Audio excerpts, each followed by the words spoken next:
से ओपेक की मीटिंग हो चुकी है और हमने एक एक्सटेंशन ऑफ आउटपुट कट्स यहाँ पर आता हुआ देखा है। नरेंद्र तनेजा जी, अनएक्सपेक्टेड लाइंस था ये, लेकिन आप इसे कैसे रीड इन कर रहे हैं और इसका क्या इम्पैक्ट देखते हैं आगे? क्योंकि बाजार को लगता है कि ठीक है आउटपुट कट तो होगा, लेकिन इसका मतलब ये भी है कि जो ओपेक की सऊदी अरेबिया की जो स्पेयर कैपेसिटी है वो भी अच्छी खासी है। देखिए, जो फैसला ओपेक ने लिया और जिस तरीके से लिया, वो तो नर्वस हैं, उनकी नर्वसनेस जो है वो साफ बिल्कुल दिख रही है। खास तौर से पूरा 2025 तक की बातें हुई और बड़े फैसले इस तरह के लिए गए हैं। तो मुझे लगता है कहीं ना कहीं वो थोड़ा से हताश भी हैं, क्योंकि उनकी लाख कोशिशों के बावजूद जो तेल है वो $90 पर बैरल जहां पे वो चाहते हैं, वहां पे वो उसके नजदीक लगभग ले गए थे, लेकिन उसके बाद वहां उसको सस्टेन नहीं कर पाए। हालांकि जितना मैनूवरिंग वो कर सकते थे उन्होंने करने का प्रयास किया, लेकिन उनकी सबसे बड़ी हताशा इस बात को लेकर के है, एक तो चीन की तरफ से मांग नहीं बढ़ रही है और चीन की अर्थव्यवस्था के आगे अभी भी लाख कोशिशों के बावजूद तमाम प्रश्न चिन्ह लगे हुए हैं। और दूसरी तरफ पूरी दुनिया जो और जगह से है, कहीं से मांग बढ़ती उनको नजर नहीं आ रही है। और जिस वजह से जो कीमतें वो ऊपर गई थी, उसमें बहुत बड़ा जियो पॉलिटिकल प्रीमियम था, खासतौर से गाजा इसराइल को लेकर के, और उससे पहले कहीं थोड़ा बहुत यूक्रेन तो चलता ही है। अब वो सब जो है थोड़ा सा काफी हद तक, जिसको आम भाषा में बोलते हैं, निबट चुका है। ऐसा लगता है गाजा और इसराइल के बीच में कहीं ना कोई जल्द कोई समझौता होगा, क्योंकि अमेरिकी सरकार उसके पीछे है। यूक्रेन को लेकर के कोई बहुत बड़ा कुछ हो जाएगा ऐसा भी फिलहाल नजर नहीं आता। चाइना में तैवान को लेकर कोई अमेरिका इस समय कोई मुद्दा खड़ा कर देगा ऐसा भी नजर नहीं आता। मतलब जियो पॉलिटिकल ट्रिगर जो है हॉराइजन पे कुछ दिखता नहीं, तो हताशा है उनके अंदर। ये हताशा, ना तो कोई जियो पॉलिटिकल ट्रिगर बड़ा हो रहा, कुछ होता भी है तो उस आग को बुझाने की कोशिश शुरू हो जाती है, पूरी दुनिया एक हो जाती है, और दूसरी तरफ जो मांग बढ़ नहीं रही। तो इसलिए इसको लेके हताशा, जो फैसला लिया गया वो हताशा में लिया गया फैसला है। उनकी लाख कोशिशों के बाद कुछ हो नहीं पा रहा है। अब मांग एक ऐसी चीज है, उसमें ओपेक कोई बहुत ज्यादा कर नहीं सकती। जो वो कर सकते हैं उनका एक ही हथियार है, प्रोडक्शन कट करो, सेंटिमेंट्स ऐसे क्रिएट करो, ऐसी रिपोर्ट्स लेकर के आओ, ऐसे एनालिसिस लेके आओ, इस तरह की जो है बाजार में जो बातों को फैलाओ जिससे तेल की कीमतें बढ़े। वो सारे हथियार उन्होंने यूज कर लिए, किसी का कोई असर नहीं हुआ। लिहाजा मुझे ऐसा लगता है आने वाले 3-4 महीने में जो है, खासतौर से जो गर्मियों के महीने में, अभी यूरोप में गर्मी शुरू नहीं हुई है, मुझे नहीं लगता कि कहीं से कोई मांग बढ़ने वाली है। और इसलिए तेल जो है वो $80 के आसपास घूमेगा।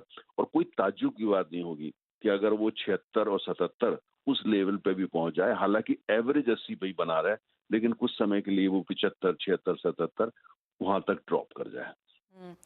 नरेंद्र तनेजा जी, ये तो कच्चे तेल की बात हुई अंतर्राष्ट्रीय बाजारों के लिहाज से। अब भारतीय बाजारों की अगर बात करें और जिस तरह के एग्जिट पोल्स आए हैं, जिस तरह का पुश है, बाजार को ये लगता है कि आने वाले 100 दिनों में अब हम सरकार की तरफ से एक ईवी पुश आता हुआ देखेंगे। कई स्ट्रैटेजीज यहाँ पर एनर्जी पर बनती हुई नजर आएंगी। कैसे देखते हैं आप भारत को, क्योंकि with in Asia global markets में भी यहाँ पर जिस तरह की इंडिया की डिमांड दिखाई जा रही है वो शायद सबसे बेहतरीन है।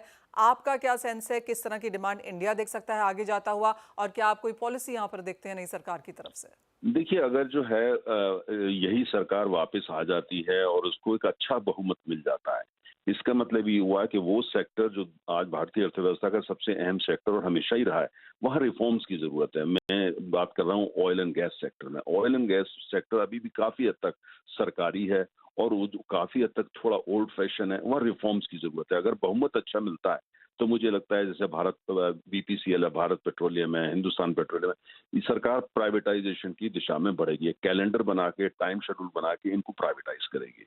दूसरी तरफ जो है, जो तमाम अंतर्राष्ट्रीय जो ऑयल एंड गैस की कंपनियां हैं, अगर अच्छा मैंडेट होता है तो ये मैसेज ये जाएगा कि भारत में ऑयल एंड गैस सेक्टर में बड़े रिफॉर्म्स आने वाले हैं, तो वो यहाँ निवेश भी बढ़ाएंगे और यहाँ अपनी जो उपस्थिति है उसको भी बढ़ाएंगे। तो उस लिहाज से तो अच्छा है। लेकिन जहां तक ईवीज की आपने बात करी, देखिए ईवी के लिए इलेक्ट्रिसिटी चाहिए। अब बिजली जो है, भारत में ज्यादातर बिजली अभी भी कोयले से ही आ रही है। ये सोलर से आ भी रही है, वो ग्रिड में जा रही है, लेकिन वो अभी इतना बड़ा उसका हिस्सा नहीं है। अगर आप ईवी और खाली बिजली से ईवी नहीं होगा, उसके लिए पूरा हर जगह आपको इंफ्रास्ट्रक्चर खड़ा करना पड़ेगा। उसके अलावा उसको राज्य सरकारों को भी तमाम इंसेंटिव देने पड़ेंगे। ईवी भारत में आएगा और बड़े स्तर पे आएगा, लेकिन वो एक लंबी यात्रा है। अभी तो आप ये देखिए, दिल्ली अकेले के अंदर रोजाना 1000-1200 गाड़ियां जो रजिस्टर्ड होती हैं वो पेट्रोल डीजल की होती है, और ये सिलसिला अभी चालू रहेगा।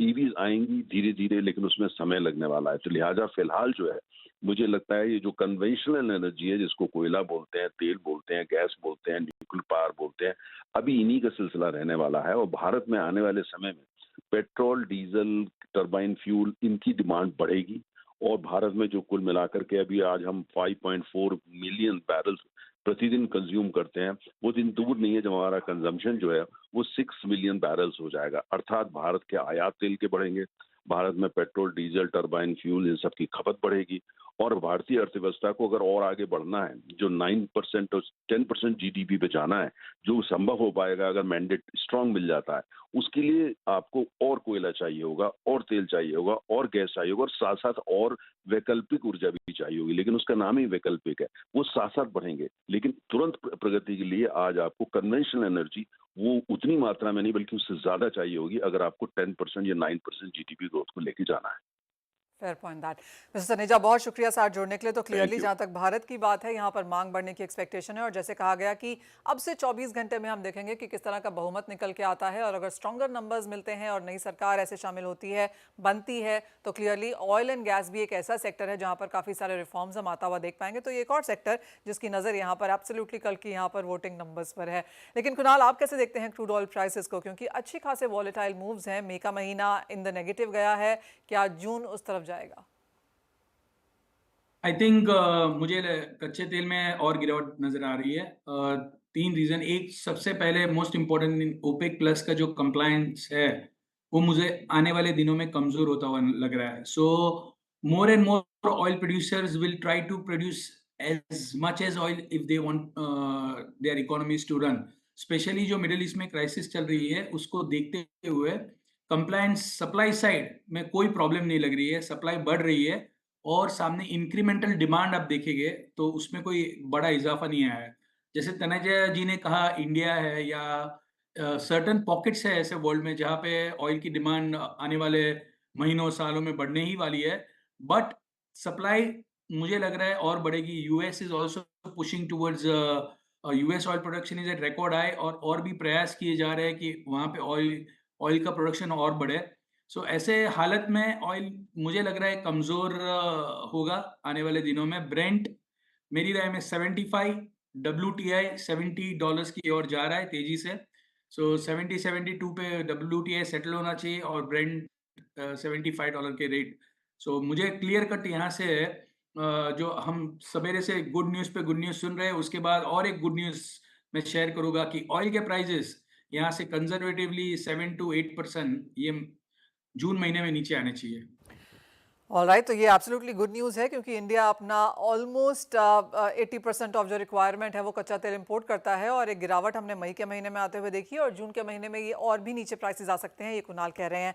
कुणाल, साथ ही साथ अगर मेटल्स की बात की जाए तो मई का महीना यहाँ पर पॉजिटिव रहा, ऑफकोर्स मल्टी ईयर हाइज और ऑल टाइम हाइज से कुछ गिरावट हमने और वो मच नीडेड प्रॉफिट टेकिंग शायद आते हुए देखी, लेकिन अब इस महीने के लिए और नियर टर्म के लिए क्या राय है?